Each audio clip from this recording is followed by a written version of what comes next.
lovely, lovely introduction. And when you write your book, I want the cowboy boots, and we'll be good. This is just such a great event. I've met so many fabulous people since I've been here. And where's Martha? Martha, you did such a great job. Jamie, Jeff, and there's Robin. Reading with Robin will be after me. Yes. And my sisters are here, and my cousin is here. And when I'm in Atlanta, I don't know anyone, so this just feels so good. So I'm basically here about you, not about me, because almost every woman I've talked to so far does have a buried dream, what we're saying, buried or buried. And it's just not too late. So I'm going to start with a couple of little things, but then I want to tell you my story just so that you know you can make every mistake in the book, and it can still, no pun intended in the book, and it can still turn out pretty okay. I think we get into that perfectionist mode where we think we have to do it all right, and I certainly haven't. So, but first I want to say I've had a tradition since my first book. I feel like I'm giving you my back, so if I keep turning my head, I'm sorry. Since my first book came out in 2000 when I was 45, and every time I talk to a wonderful group of women like this, I do a little giveaway to bring extra good luck to one person in the room. And the way that it started was John Lennon used to say that when he had an idea, he would scribble it on a piece of paper and put it in a drawer. And when the drawer was full, he knew it was time for a new album. And I just really liked the way, all of this wonderful creativity kind of takes on a life of its own. So I have notebooks everywhere, and they're everywhere. In my car, in my minivan when I still had it, where else? Bedside table, in the bathroom. I mean, whenever you get a brilliant idea, are you not taking a shower, or on the elliptical machine? And actually this morning, I flew in from Atlanta yesterday, 2 hours in line at security, long, crazy day. So I fell asleep about 8 o'clock. I woke up at 5 this morning, wide awake, ready to go. And then I jumped in the shower, and I'm like, what's going on? I had my reading glasses on. I'm losing my eyesight. My glasses on. These are the things I do. So anyway, so I have notebooks everywhere, including the shower. And whenever I'm stuck on a book, or I'm kind of wondering what's next, I just pull all the notebooks together and start going through them. And invariably, that perfect little idea that I needed to get me to the next step just pops out of one of them. So, in 2000, I started giving away a lucky notebook at every book event or, conference or wonderful day like this. And so over the course of the years, what it has allowed me to do is have this incredible connection to all these people, because I stay connected to everyone, and so the next time I'm in the area, I can let you know, or when you have a book, you can tell me, and I'll tweet it up or whatever. So we couldn't quite figure out how to do it here today, because it's a lot of people to be passing around. I usually do these little gift bags, and I was a preschool teacher, so I have all these cutesy little things. You can't take it out of the teacher out of the author. And so anyway, there's a fishbowl set up over where the book signing table is, so make sure you enter for the giveaway. But what I'm going to do is when we're just about done, we'll draw a name, and then I'll email the winner, and I'll mail you a very, very lucky notebook from Atlanta when I get home. So just to let you know that we do it. I didn't want to lose the tradition. So it has just, I think as we're figuring out what's next, when you look back, that hindsight 2020 thing, I think I didn't even know enough to do that in 2000, but it has just kind of given me a tribe of wonderful reinventors, and so many of the people I've been connected to. So that was the first thing I wanted to say. And the other thing, I wanted to tell the story because I think so many of us, my story is that I knew that I wanted to be a writer from the time I was a little girl. I'm one of 8 adult kids, 2 of whom are in this room. you know, when you're in those great big families, you just want this little piece that's just you. So I grabbed writer really, really quick. I was like 3. And I actually won my first writing contest at that age. Do you remember Fizzies? Remember Fizzies? Those look like Alka-Seltzer flavored?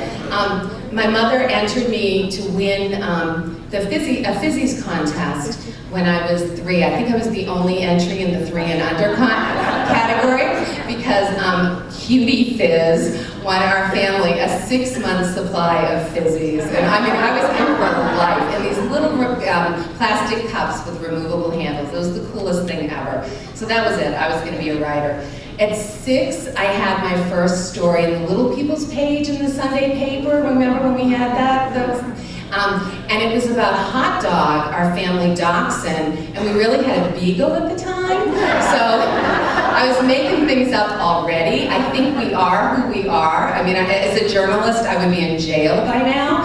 So just who we are. And then on to high school, and I was the one writing the really bad poetry that I thought was so profound. I was that girl, embarrassing. They still turn up sometimes. And so anyway, I was on that path to be a writer. Went off to college, majored in film and creative writing, and then I graduated, and I honestly thought that because I had that little piece of paper, I would go into labor and give birth to a book, and my life would be there. And it never happened. I just choked. I listened to all the people who told me that you have to have connections to get published, that lots of good things don't get published. It's who you know, on and on and on. I still don't know anyone, and I have 14 books. I know no one. I know Barbara, so, and I know Rob. But as so many of us did, I just buried that dream. I completely choked. I went off, I did a little bit of other writing, but not much. I ended up getting married, having 2 kids. I meant to teach for a year or 2. I taught for 16 years. Loved the kids. Parents, no. Parents were awesome. But it just was, life goes by. And suddenly, midlife was right around the corner for me. I was just, has it passed me by? Am I going to be one of those people who has always wanted to do something, and I had never even gone for it? I wasn't writing short stories, I wasn't writing articles, I wasn't writing thank you notes, so if I owe you one from back then, I mean, just the thought of writing would freak me out. I did none of that. So suddenly, midlife wake-up call. I remember sitting outside my daughter's swim practice at 5:30 in the morning, if any of you are swim moms, you know how that drill goes. And it just hit me like a midlife tidal wave that I might live my whole life and never once even try. So one cold New England winter, just up in, not that far from here really, I wrote a draft of my first novel, and in my minivan, and it sold, and it changed my life entirely. It sold to a teeny tiny publisher, but it was enough to get me out there. And it is so the career I almost didn't have that it's just so important to me to share that story, because I could easily still be teaching happily, but this was what I was born to do. So anyway, that was the first book. And then it was a very small publisher. I joke that I spent more on gas to go sign books at a couple of bookstores that would have me than I made, not that you ever do it for the money, but you like to live, so. So then the next book ended up, it was a crazy thing, one of the many mistakes I've made. I wanted to be published so bad that I sold that first book to a publisher without really reading the contract, which you shouldn't do. I knew I should have a literary agent. I wrote to exactly 2 of them, not realizing people write to hundreds of literary agents. I wrote to 2. One of them emailed back right away and said, "Dear Claire," and the reason I picked these 2 is they were the only 2 in the whole world I'd ever heard of, because they were so famous, even I had heard of them. So I emailed one, and she wrote back and she said, "Dear Claire, if your novel is half as funny as your query letter, you will definitely find someone. However, it won't be me." It's like, ooh, I'm going back to my minivan. anyway, I found the publisher that would publish me without an agent, but I signed away the rights not just to one book, but to 2 books. And I know I read that sentence, but you just want to believe what you want to believe, so I didn't pay attention. So anyway, suddenly I had written my 2nd book, and agents were coming to me because the first book had done well, and there was getting good reviews. And I didn't own this book. I was supposed to, to give away one is one thing, but this was to give away 2 books. So I had to hire a big lawyer and to try to buy my way out of this contract, which was really scary. I was a teacher at a little private school. My husband was a land surveyor. We had 2 very expensive kids, and our property taxes were a lot. You know how it is. I was not the kind of person who should be doing this. But I did it, and that book ended up being Must Love Dogs. Thank you. It could so easily have never happened because I had the guts to feel like, okay, we might lose our house and our car and our kids, but I'm gonna do this anyway. It ended up going, a big literary agent picked it up, the book went out to auction. I didn't even know a book could go to auction. What happens is if more than one publisher wants it, they all start bidding on it. And I didn't know this was even within the realm of possibility. I was at my daughter's pep rally at her high school, and all this crazy stuff was happening. And it was a life-changing moment. And from the time that book came out, it was just grassroots, people who read it. It's about a big Irish Catholic quirky family, not that I knew how to write a family of 8. It's about dating and family and all different multi-generational stuff, and dogs, of course. And it just had this wonderful, took on a life of its own in a way that could, again, so easily not have happened.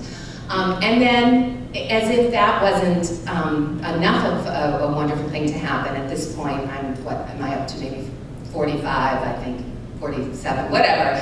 And suddenly, I did an event at a bookstore in Vermont, and right after that, you signed all these wonderful extra books, and they leave a display in the bookstore. And Gary David Goldberg, who created Spin City and Family Tie and Lou Grant, and wrote for MASH and the Bob Newhart Show, I was off to the next city, and he came in just looking for a book. Amazing.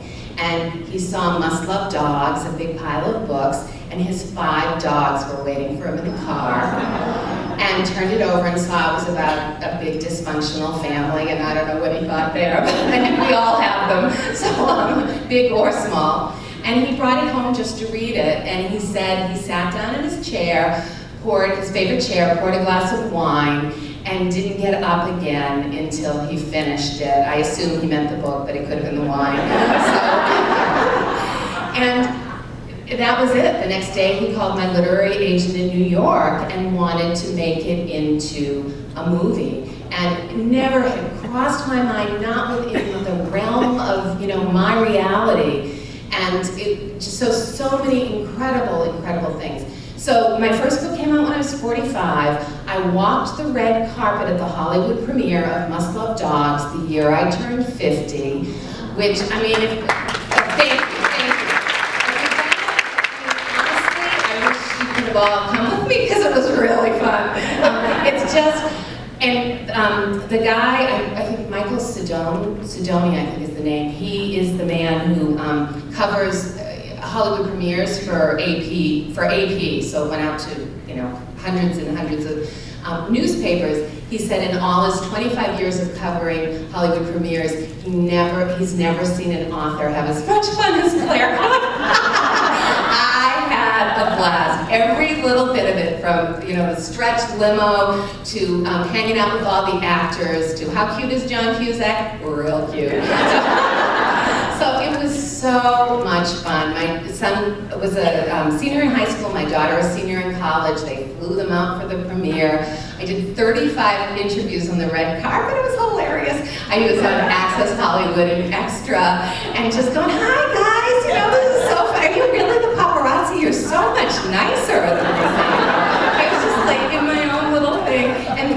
saying, "Who are you wearing?" And I said, "Marshalls?" So it was just a blast. And one of my favorite stories, my daughter, who was she was just about to turn 21, and just a lovely, wonderful kid, but you know, it's a tough age. So she came out and she was just being all being who she was at almost 21. And so we're at this Brentwood mansion, if you can believe it, Hollywood party with like the ballet girls with the pink scarves. I mean, so not our world, you know, we're like the Clampetts go to Hollywood. And anyway, so I'm standing there. I'd already been in there for the week on set, and so my family comes in. I'm standing there with my daughter saying, "Behave." And so John Cusack comes up and said, "Hi, my name is John, we haven't met yet." And then Dermot Mulroney walks over from the other side and he said, "Hi, I'm Dermot." And she said, she forgot her name. She said, "Hi, and she said, "And that's my, I said, "Mother." So it was a dream. And again, it could so easily not have happened. Anyway, it was an incredible experience. The things that I remember is, number one, John Cusack, whenever he had a break, would be hanging out with the extras, just like that kind of person. Diane Lane was Miss PTO, so into, she knew I was a teacher, so like, what can we do for the birthday parties? You know, I was getting that. I was like, this is my world. And her best friend in real life is Elizabeth Perkins, and they got to play sisters in the movie, which was really fun. And Christopher Plummer, when I'd walk on to the set, he'd say, "The author is here." I'm like, "Cut it out, you're Christopher Plummer." And Stalker Cheney, it was a dream. So when we think that these things can happen, they absolutely can. And I still kind of can't believe they can, but they can. And I could so easily not have taken the risk. So it sounds good so far, like I'm having a pretty good life. So this is where it gets real. So that was 50. And the next book does well, and you know, I've been very lucky. My books have been given out on The View, and I've had a Good Morning America pick. I've been on Reading with Robin, and it's and I'm coming up to Barbara. And so things are going well, and then the world starts changing all around us, which it has really, really changed. And suddenly, my publishing career, which has been doing, you know, super well, is flatlining, and I'm like, oh no. I guess I don't know what I'm gonna do. And it just wasn't feeling good. And certainly the world was changing, publishing was changing. So I made a very, very bold move, and once again, hired a lawyer because my poor ignored backlist. One publisher went under, was bought out by another publisher who couldn't spell my name, which makes you think they're not really going to take care of your books, and you know, on and on and on. So I now own 11 of my 14 books after being with publishers like Penguin and Simon & Schuster and Hyperion, and have started my own little Marshbury Beach publishing company. And I have the New York Times with it, so at 60, so. At every stage, we've reinvented it. We've reinvented our ages, we've reinvented what we can do. The world is changing, and I believe so many of the gatekeepers aren't in place anymore, so we can do it all. And so for all of us, what I see, and that's ultimately why I wrote Never Too Late. I had suggested this book. I've written 13 novels and one nonfiction book, but I had gone through such a roller coaster myself that I just wanted to share how I did it and what I learned from it, and to encourage people. And whenever I suggested this book, editors and agents would say, "Oh, but we love your novels." They just wanted me to stay in this little box, as so many of us get placed. But I just wanted the book out in the world, and so I did it anyway, and it's done, it just keeps going and going. It's doing really, really well, and it's all because we're all reinventing our lives. And so I feel really good that I had the guts to kind of do it anyway. But my tips on reinvention for you, which is who we're here to talk about, the first thing is to rise above the negativity. Every single day, that is my biggest challenge. whatever you feel like doing right now, like right now I'm rising above my wrinkles. Like, oh, do I have to go get Botox? No. Oh, is it? Thank you, thank you, thank you, thank you. It's that overload. What can I do? Sorry. Just spray it up in the Sorry, we're getting silly. So, but anyway, so rise above that negativity. Really, every single day, that's my challenge. Whatever I try, someone will tell me I can't pull it off, it won't work. That's okay, I make mistakes all the time. You just back up and go at it again. One of the most quoted lines from one of my novels, 7 Year Switch, is if plan A doesn't work, remember the alphabet has 25 more letters. And it's so true. You can make a lot of mistakes, and never too late, I talk a lot about that perfectionism. That's the thing that keeps you from trying things. I'm seeing people look at each other. I do it all the time, but I make myself do it anyway. So, you know, rising above that negativity, and then be who you really are. As I meet people today, you can sense it on someone when they just know who they are and they're not trying to be someone else. It took me years to find that. In my 20s, I was such a people pleaser. I was just, would you like me a little more if I said this? You know, just trying. And for me, it came at midlife. I'm sure for other people it comes earlier. But one of the wonderful things about midlife for me is that, you know, I hope you like me, but if not, oh well. Like when you reach that, there's power in that. We just can't be everything to everything to everyone. You just can't. And it's still a hard thing, but that's another thing that allows me to move forward. It really, really does.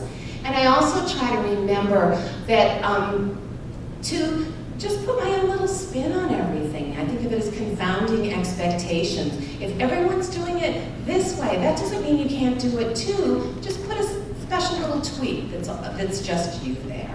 And mostly, it really is all doable. Our world is changing, and so many women come into their own. To me, midlife is anywhere from 40s on the horizon until we're dead. Like, to me, that's midlife. So I don't do end life or upper midlife. You know, we're midlife for the whole thing. So, you know, I just feel that it's just, we can do all these things. So many women particularly come into their own at midlife. It's just how we do it. It's okay. I used to joke about how lucky I am that my lifelong buried dream wasn't to be a rock star, because it might be harder. But then after I said that once, a woman came up to me and she was my age and she's in a band and she's helping to get on The Voice, so I don't say that anymore. I apologize for like 2 hours, that was bad. But what can I tell you? I would love to answer questions. What do you want to know? Was I a good student? You know, in some ways I was, but I was also a bit of a rebel, you know? So yeah, I mean, I loved words. Do you mean in terms of writing? I just think that if you have confidence all the time growing up and you had that kind of confidence, you maybe have more confidence when you're older. I had a really tough childhood, so no, you know, I mean, it was not, you know, it was a very tough, I did not have what it sounds like you're saying. No, we had, I mean, my mother died suddenly right before I turned 11, and it was a tough way to grow up, so I think I had rocky moments of each, but I think each of us have that thing within us that, you know, I often tell people, go back to what did you love to do before life and bills and kids and everything, before life got in the way. And sometimes when you revisit that, that helps you find the thing. So in terms of confidence, I believe it's fake it till you make it. I mean, I could easily be under a table here quivering, or I could be up here talking to you. I think we all have both sides. When I speak, what makes it possible for me to do it is I'm not thinking about me at all. I'm looking and seeing faces and hoping I can give people the pieces that they need to get where they're going. If I were just writing, I'd just be home at my computer in my pajamas writing. So for me, it's more sharing those things. But I think we all have that tremendous insecurity. Unless there's someone here who's supremely confident, I don't know. I haven't met the person yet. But yeah, I think we all feel that. My trick is I do it anyway. I just do it anyway. And then I have moments of, oh my gosh, I have moments where I'm afraid to answer the phone or check email because what if that bad thing is going to come through? And sometimes it does. And then you just pick up the pieces and move on. And I think too, my kids are great, my husband, I have a good family, and life has bumps. Life has lots of bumps. But yes. Okay. I wrote the whole book. Yeah, and there's lots of, in Never Too Late, I tell about a lot of my writing process and formatting, and I share as much of that. But what I did was, I really believe if it's your first book, if you can write the whole thing first, it's the way to go. It's just, now it would be possible for me to get contracts on just an idea, and that's how my final books with traditional publishing, it would be 2 Claire Cook novels to be determined. But it took me years to get to that. In the beginning, lots of people can start a book, and finishing them is so triumphant and wonderful, but it's all those darn pages in between you have to write. So, people can get stuck there. So I think if you're an unknown entity, if you have a finished book, particularly in fiction, it's the way to go. Nonfiction, sometimes a proposal will sell it, so. Yes? How long did it take you? Where'd you get those boots? No. My daughter. Oh yeah, of course. Oh, like you don't steal from your kids. I know. How long did it take you to write your first novel, and subsequently, how long on average does it take you to write a book? Okay, well, I have, I've been in this for almost 15 years, and I have almost 15 books. So I'm doing this full time. Most writers are not full-time writers. My kids are also grown, that changes it. So when I write a book, I write 7 days a week, 2 pages a day. And often I get the look, I can write 20 pages a day, you slacker. And so can I one day. But what I find is, it's like you walk 20 miles one day and then you limp around for a month. Been there. But when I'm writing, I try to stay in it. So even if I'm busy, even if I'm traveling or working another job, I can get those 2 pages a day in. So you have a rough draft in 6 months that way. Was your first book your quickest book to write, though? It should be called rewriting to begin with, because even my fun 250, 300 page books are rewritten at least twice, someone once said, only another author knows how hard it is to make it look this easy. And to a degree, that's true, we just all have our own styles. So, no, I think they all take me, a draft takes about 6 months of putting on my blinders, of not going out for coffee. I love to be going out for coffee every day, but I can't get a book done that way. So I think if you want to be a writer, you do have to spend some time hiding out and just kind of barricading yourself to finish a project. It's a long project. At home, we could do right now, but to get through a book, it's a lot of pages.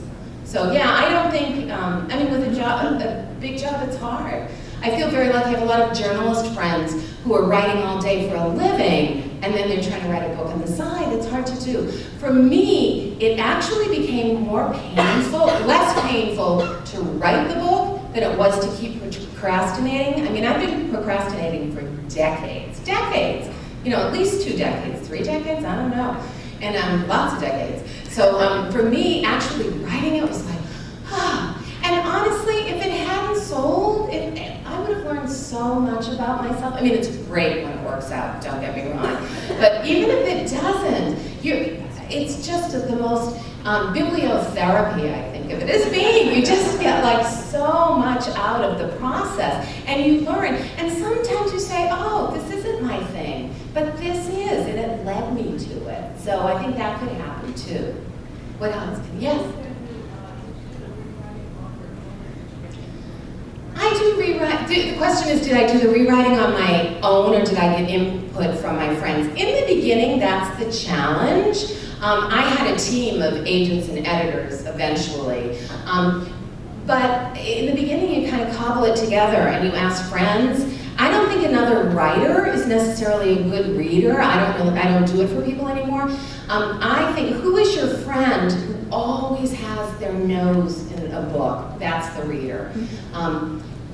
You just want someone who can kind of flag the things that are working and the things that aren't, and you cobble it together as best you can. Now I'm fortunate enough to have so many awesome readers that people always, email and ask if they can be an early reader or something, so it comes together different ways. There are tons of online groups too, through Facebook and even local bookstores, local universities, local libraries, so just start Googling. Google, I'm convinced, anything you want to learn in the entire world, there's a YouTube video that will teach you how to do it. And that's how I do everything. You don't have to understand it. I watch one step, then I pause it, and I go do that step. And then I watch the next step. And I'm really involved online. If you, over where the drawing is, where the fishbowl is, there are also bookmarks. And my website is clairecook.com. I have tips for aspiring writers there. I have reinvention tips. I'm also on Facebook at Claire Cook Author Page and on Twitter at Claire Cook Write. Someone always gets my name first, so I can't get Claire Cook everywhere. Just the way it works. And I try to share as much of that, but connect. There's some great groups out there. And there are many, I think if you're starting out, being traditionally published is a huge advantage. I am so grateful to the publishers who helped me build a readership, which is essentially what you need.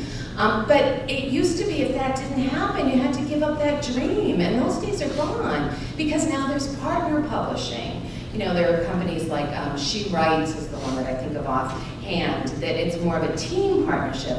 And also self-publishing has become a complete game changer. But it takes a lot of education. I spent 1.5 years Googling away, learning what I could before I went that route. And there are lots of great people out there who will help. But whatever the dream, I teach lots of reinvention workshops, and I think that our dreams are so similar. There's a woman in a class that I just took who's starting, she was a sculptor and she wants to do cake decorating, and that's like her new, she's moving, she's starting this company, and her process is completely similar to what I'm doing. I have a friend who's a landscape designer, and we often talk about how the arc of a story and a landscape design, it's kind of all the same in many ways.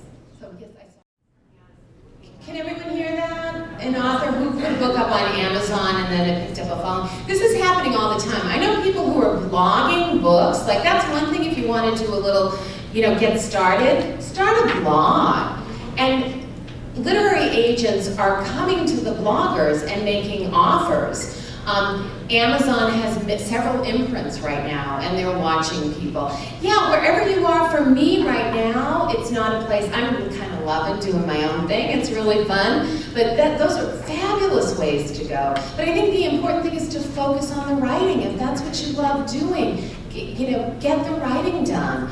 And the rest of the pieces will fall into place, but if you don't have that book, it's hard to do those things. Yeah, it's happening a lot. It's happening. And people have also asked, they're afraid to put stuff on the blog that someone else might copy. I think every one of us in this room could decide to write the same book right now, and it would be fine. They'd all come out completely different. And that's another thing about being who you really are. You might not like my books, but you're not going to mix them up with another book, because I think it's my voice. So as readers, we just all love different things, and that's fine. I would say just tell someone else that might like it. But if I were to try to copy someone else's style to please everybody, then I'd probably lose all my readers, because I'd sound like everyone. So I think that authenticity, whatever your choice is in your life, is really important. and to just do the thing that, that feels right to you.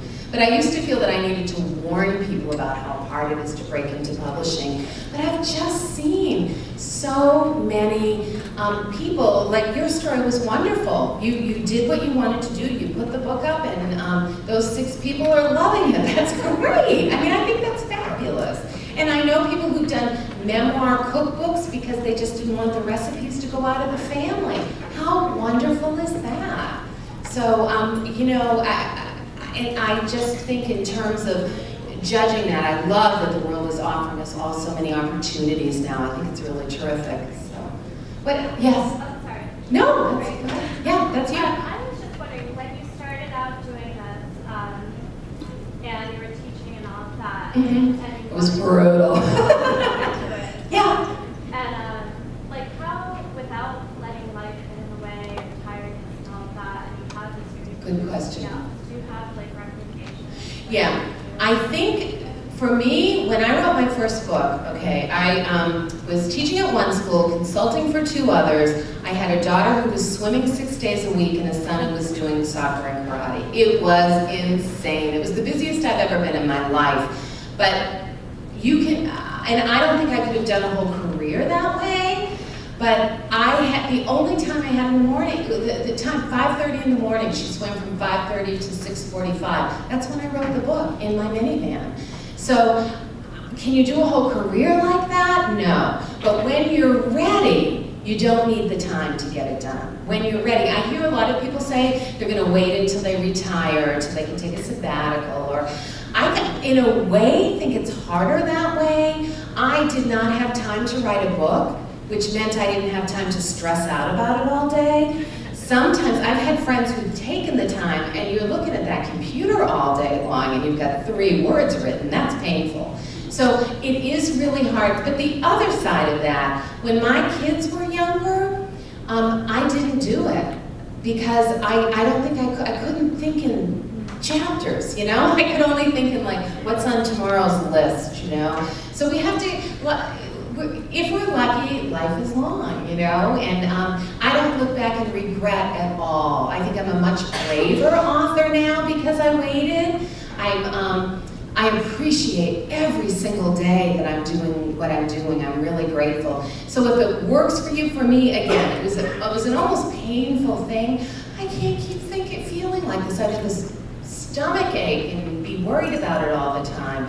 So when I finally started writing, it was really freeing. But again, this is after, when people say, what do you do about writer's block? Well, I don't believe in it now, but I didn't write for 30 years, so I kind of think I might have had it. So, you know, we just muddle through the best we can. So if you're stressing out about it, don't. It'll happen when you have the time. I know how hard it is. Yes? One last question, please, and then you can talk around. Okay. I'll be around. I'll be hanging around. Yes? I have a question for you. Sure. What is the most important thing you've learned in like growing up with 7 siblings and being still all together? Can you say that a little louder? Yeah, what? 2 of them are here. I gotta watch this. I just want to know what is the most important thing you've learned in life growing up with 7 siblings? You know, the family. Do you still get along?